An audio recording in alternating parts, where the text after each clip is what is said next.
On one plantation, there was a man known for his strength and his bold spirit.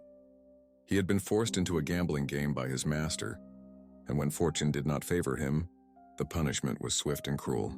Whipped until his back bled, mocked before the others, he was left broken in body but not in spirit, for in that suffering something darker took root. The mistress of the house, the master's wife, had always cast lingering glances when she thought no one saw, a shift in her breath when he passed, a hand lingering too long when she gave him orders. And though she sat in finery, her eyes betrayed hunger. The man, beaten and humiliated, found a way to bind her to him not with words, but with old knowledge whispered from ancestors, knowledge carried across the waters. He stole pieces of her garments, a torn ribbon, a handkerchief, a thread pulled from the hem of her gown. Each piece he tied into tight knots, whispering her name low, sealing her spirit into the weave. The knots were buried beneath the thin mat where he slept, pressed under his weight, hidden from every eye but the earth's. Soon after, the mistress began to dream. In her sleep, she called his name. By day, her hands trembled, her voice broke with longing.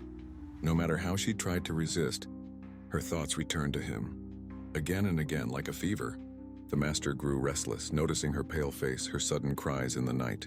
She claimed to be haunted, but never dared say by whom. Servants whispered that she walked the halls as if searching, her lips moving, calling out for the very man who had once been whipped beneath her window.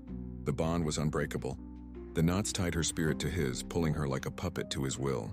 Some say she would stumble in broad daylight, her body twisting as though invisible hands pulled her toward the quarters. Others claimed to see her eyes darken with something unnatural when she spoke his name. And the man? He never touched her by force, never lifted a hand against her. He simply waited, the knots doing their work.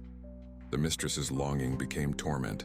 Her torment became obsession, and in time her mind unraveled. The story goes that she died whispering his name, her husband helpless as she faded away. And when the mat beneath his bed was lifted, the knots were still there, tight, unbroken, damp with the soil that had fed their power. The old folks say, "Beware the power of what you bury beneath your bed, for the earth remembers and so do the knots."